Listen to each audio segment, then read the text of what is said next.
Hello everyone and welcome to Sips and Stories. In today's video, I will be discussing one of my all-time favorite children's book series, and that is Betsy and Tacy by Maud Hart Lovelace. This series is so special and it's very unique too because it's based off of Maud Hart Lovelace's real life growing up in the early 1900s in Mankato, Minnesota. So Deep Valley is really Mankato, and all of her friends, Betsy and Tacy, are really some of Maud's childhood friends. This series is so charming and I highly recommend it if you have not read it, both as an adult or if you want to start the series with younger readers. I do recommend starting at different points depending on who the audience is, so that is what I'll be discussing today.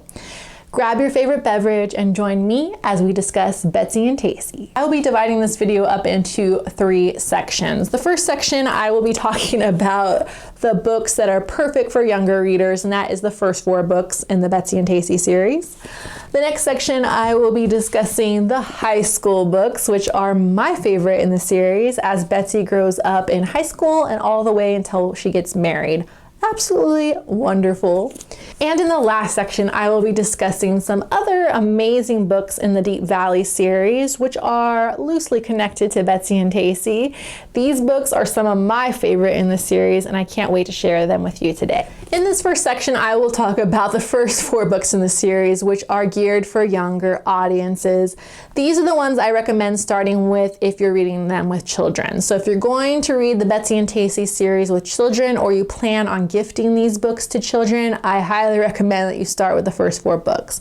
And they're wonderful because you can buy them individually or you can check them out from the library individually. But Harper Perennial, a couple years ago, they came out with omnibuses of the entire Betsy and Tacy series, and the first 4 books are the first omnibus. So I'll insert a picture here so you can see what that looks like. Very easy and inexpensive to buy these first 4 books. They're also illustrated by a different illustrator, Lois Lenski, who was a very famous children's illustrator at the time. Her pictures are a lot more cartoonish than the later Betsy and Tacy books, and very charming as well. So the first book features Betsy Ray and her best friend Tacy Kelly. They meet at Betsy's 5th birthday party and they become best friends forever. They live in the same neighborhood of Hill Street, right next door to each other. Their moms are best friends as well, or very close as well. And that's what this book is about. It's just Betsy and Tacy meeting for the first time. You also get introduced to the Ray family, which is based off of the Hart family, Maud's family growing up. And Mr. and Mrs. Ray are really Mr. Hart and Mrs. Hart. So Thomas Hart and I believe Stella Hart in real life. Her sister Julia, her older sister in the book, is based off of Maud's sister Kathleen, and her younger sister Margaret is based off of Maud's sister Helen in real life. So you get a little introduction to the Hart family and the Ray family as well. Tacy is based on Maud's real childhood best friend, Bick Kennedy, or what's her name? Frances Kennedy, and they called her Bick, was her nickname. So very cute, very charming. The next book in the series is Betsy, Tacy, and Tib, and this is when Betsy and Tacy meet their 3rd best friend, Tib Mueller. And Tib is German, so they live in a very fancy chocolate-covered house with a lot of scroll work and cupolas and things like that. And Betsy and Tacy are fascinated by Tib's house. So one day they knock on the door and they meet Tib's family, and they eventually meet Tib, their 3rd best friend. And she is blonde and really cute, and she's a dancer as well. Tib is based off of Maud's friend. Let's see if I can find it. Marjorie Midge Gerlach, who was in real life German as well and had blonde hair. Her father was also an architect, and they lived in a chocolate-covered house in Mankato, I believe. So this book is about those 3 getting together. The next book, I think the girls are about 10 years old in the next book. It's actually my favorite of the younger books, and that is Betsy and Tacy Go Over the Big Hill. So Betsy and Tacy live on Hill Street, and it's just this idyllic place place to grow up. It's out in the country on the very edge of Deep Valley, and it overlooks this immigrant settlement called Little Syria. And so Betsy and Tacy one day decide to venture into Little Syria with Tib, and they meet a real-life princess. So this is probably my favorite in the younger books, and it's just quite adorable as well. And the last of the younger books is Betsy and Tacy Go Downtown. This is when the girls are about 12 years old. Betsy is really developing a flair for writing. She has an uncle, Uncle Keith, who gives her his old acting trunk, and she every day likes to write stories on his trunk. And they decide to go down to the library, they go down to the hotel, the opera house, and I think in this book is where they all start their tradition of buying their Christmas ornaments every year. So I love this one as well.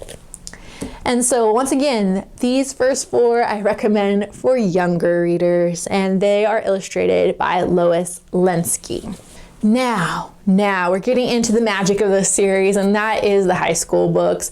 This is where I recommend starting as an adult if you're just curious about Betsy and Tacy, because this is where the majority of the charm, this nostalgia, and just this wonderful description of the early 1900s comes into play, and that is in the high school books.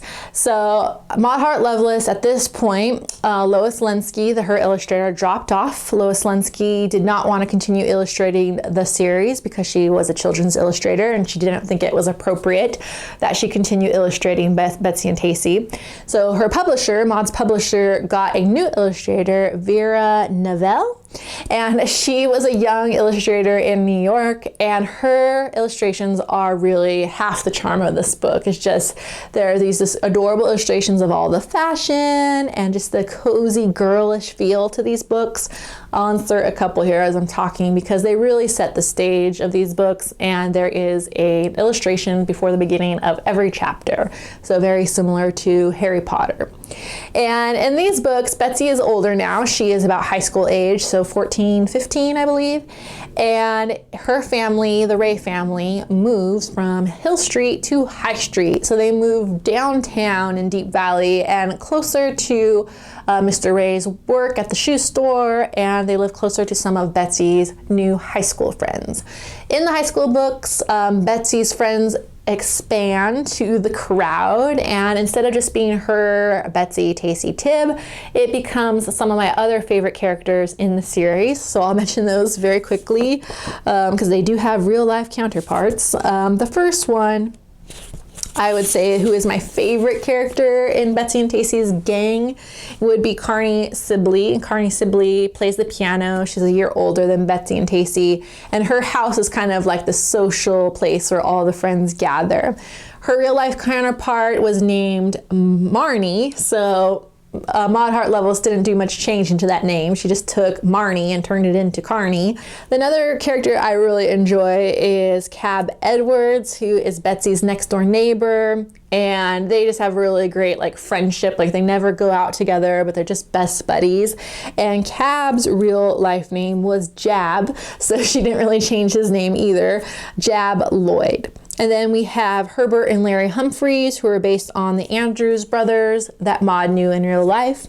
We also have Wynonna Root, who is based off of actually two people that Maud knew in real life. And Wynonna Root is kind of the tomboy of the group. She's very spunky. She's the one that always suggests all these crazy activities to get involved with.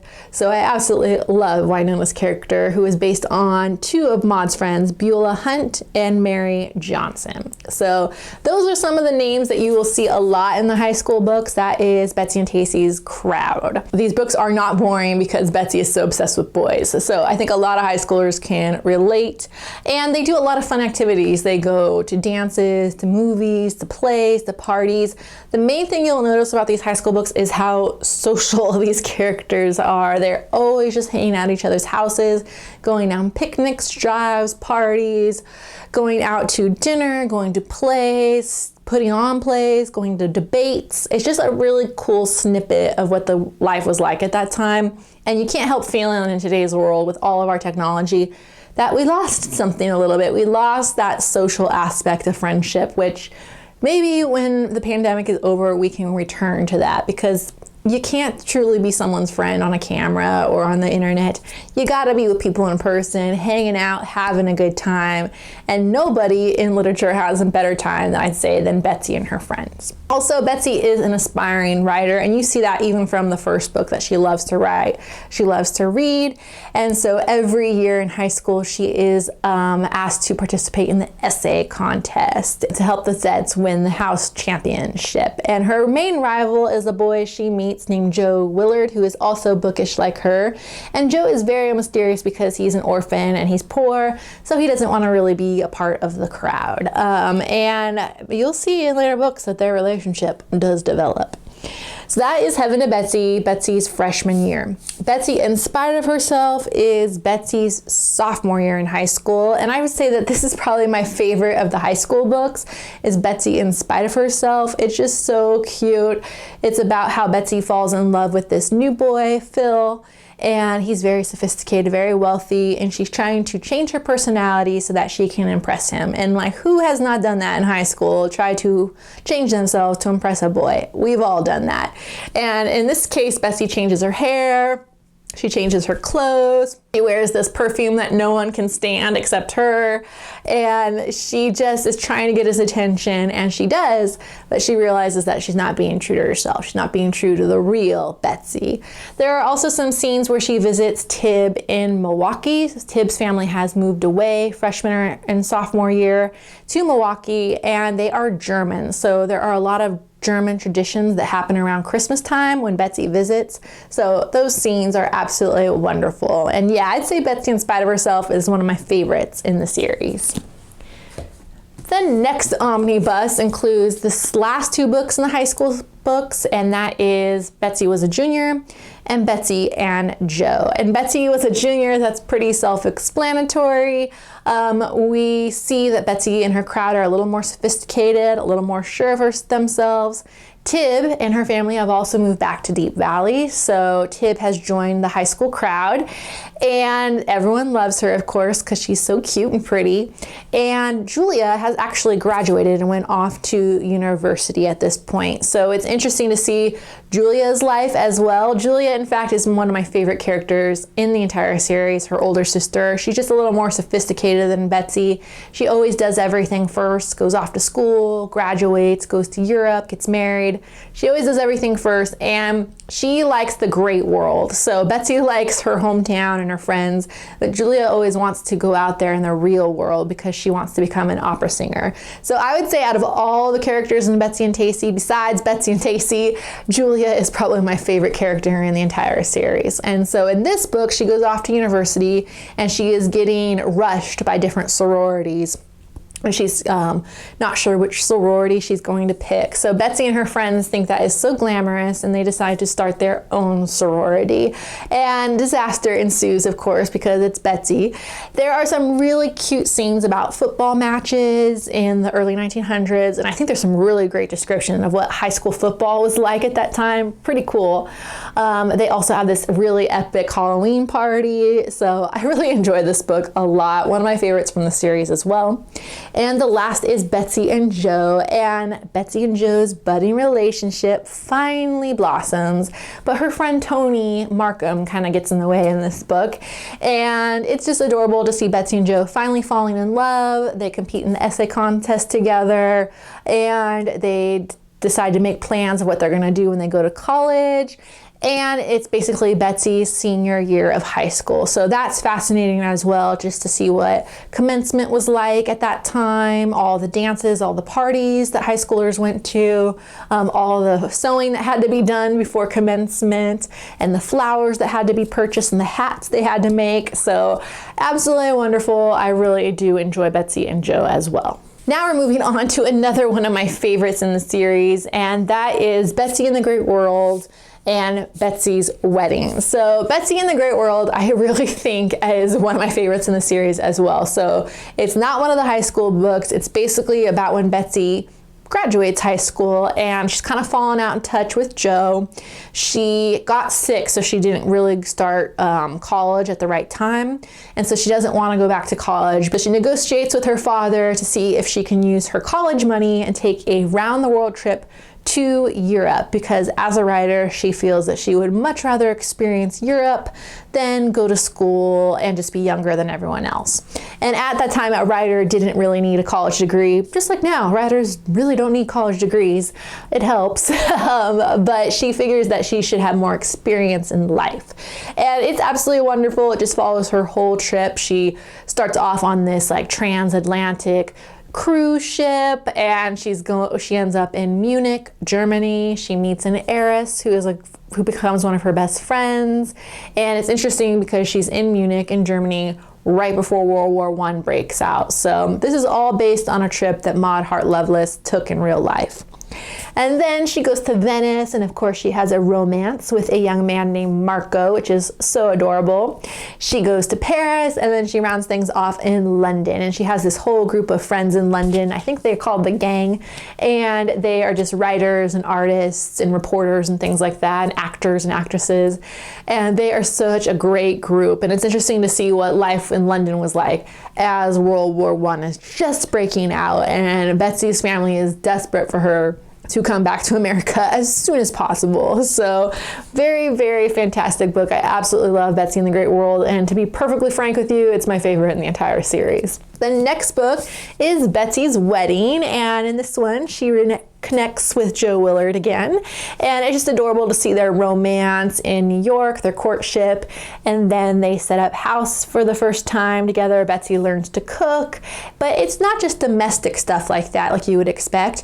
Betsy and Joe are writers, and in real life, Maud Hart Lovelace's husband Delios Lovelace was a writer as well. So she based the character of Joe on her husband, what she thought Delios was like as a young man, even though she didn't meet him until she was an adult. So it's just really interesting to read about Betsy's writing routine and then Joe's writing routine. And then they have this whole group of fellow writers that they get together with like every Friday, Saturday night. So those parts of the book are the most interesting. And then Tib, of course, is a young single woman about town. Tib has a really cool job. She is a fashion designer for a department store and an illustrator. And Betsy and Tacy are happily married now, and their quest in life is to get Tib married as well. That part of the book is very charming as well, and it's just a really fantastic end to the series. In this third section, I'd like to talk about a few more special books that are in the Deep Valley book series. They are not necessarily related to Betsy and Tacy. They're in the same world, but they feature different characters. And Betsy does make an appearance in several of these books. They're more based on some of Betsy Ray's friends. So the first book is an omnibus of Wynona's Pony Cart and Carney's House Party, so also published by Harper Perennial. To be perfectly frank with you, I have never read Wynona's Pony Cart because it's set as a younger book. It's set for younger audiences, just like the first 4 books are. Wynonna Roots is only 8 years old in that book. We also have the same illustrator, Lois Lenski. The second one, Carney's House Party, is much more charming, and this one is going back to the books that we know and love. And this features one of Betsy Ray's best friends, Carney Sibley, who is one of my favorite characters in the high school books. And this is all about her time at Vassar College. In the books, Carney is like the only girl that actually goes off to like one of the big East Coast schools. And I guess at that time, Vassar, and maybe it still is today, was an all-girls school. And it was kind of the equivalent of like the Harvard or Yale for girls. And so all the girls, they have sweethearts that go to Harvard and Yale. And it's just really interesting to read about what college was like at an all-girl college. It's kind of like that movie Mona Lisa Smiles. It's like very interesting. And Carney is a musician, so she is learning to be a piano player and a concert pianist. And one day she invites a friend from Vassar back to her house in Deep Valley to meet her family, to just hang out in Deep Valley over the summer vacation. Her friend is very sophisticated, and Carney has 2 romances. She has a romance with a boy she is reconnecting with from high school, Larry Humphreys, who everyone thinks she's going to get together with. And then she also meets a new man in her life, Sam Hutchinson, who is the son of like the wealthy millionaire of the town. And it's absolutely delightful. I really think that the Carney's House Party is just a really special addition to the series. I love this one so much, and it's just fun to read a book all about Carney. The next book in the series is one that I love. Like, if I could pick one book that is my favorite of all of Maud Hart Lovelace's books, including Betsy and Tacy, it would be Emily of Deep Valley. So Emily is based off of, who is this character based off of? Marguerite Marsh. And Marguerite Marsh was also a friend of Maud Hart Lovelace's, who was an orphan, lived with her grandfather, eventually went off to World War I, became a nurse. Very independent, very cool character in real life. In the book, though, her name is Emily Webster, and Emily is a few years younger than Betsy and Tacy. So if Betsy and Tacy graduated and were seniors, Emily would have been a freshman at that time at the Deep Valley High School. So just to put it in perspective for you. And at the beginning of the book, Emily is very sad and depressed because she cannot go off to college. She's orphaned, but she lives with her grandfather and she has to take care of him. So there's no one else to take care of her grandfather, Webster, so she has to stay home, basically. She can't go to school. And she's feeling really depressed about that because all her friends are going off to the teacher's college or they're going off to the state university, and she feels really low because she wants to be a sociologist, a social worker, just like her hero, Jane Addams of Hull House. So Jane Addams, Hull House, that's an excellent book as well, excellent biography, especially if you like social work and social justice. I highly recommend Jane Addams of Hull House. Fantastic book. But she is Emily's hero in this book. Emily, as I said, is depressed. She can't go off to school. All her friends are leaving her. But then one day she kind of like wakes up and realizes, like, I have to get it together. Just because I can't go off to school doesn't mean that I still can't have a good life and contribute to the community. So she does all of these self-improvement activities. She starts a book group with all of the teachers and some of her older friends that have stayed in Deep Valley. She starts a historical society for her grandfather, who is a Civil War veteran. And she takes piano lessons, she learns how to cook, she learns how to sew, she starts going out on dates with older guys like Cab Edwards, who have still hung out in Deep Valley, and she's just having a great time. She learns how to dance. And then she decides, because she wants to be a social worker, she is going to get more involved with Little Syria. So we have Little Syria from Betsy and Tacy Go Over the Big Hill. This is the second book where that features Little Syria. And it's fascinating because Emily ends up adopting these 2 little kids, Yusef and Camille. And she has like birthday parties for them. She introduces them to some of the boys in town so that they can mix and get together and be friends. And she also makes them frog's legs. So it's really great to see how Emily kind of adopts these little 2 boys, like not literally adopts them, but she kind of takes them under her wings and teaches them how to read. And it's just absolutely adorable. It also has a wonderful romance to this book as well, which I love. And yeah, what can I say? I love this one so much because it's a good one, especially for right now. It's just a good lesson of, if your life does not always pan out the way you wanted it to, you can still make something wonderful from your life. And I do love the message of Emily of Deep Valley. So there you have it, everyone. Thank you for joining me for my overview of Betsy and Tacy, this wonderful world created by Maud Hart Lovelace. If you love the books, please comment below. Which one's your favorite? Which ones do you read every year like I do?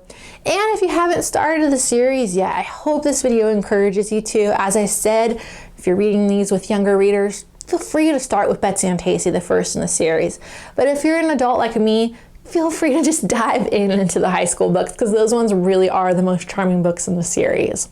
Thank you so much, everyone, and have a great day.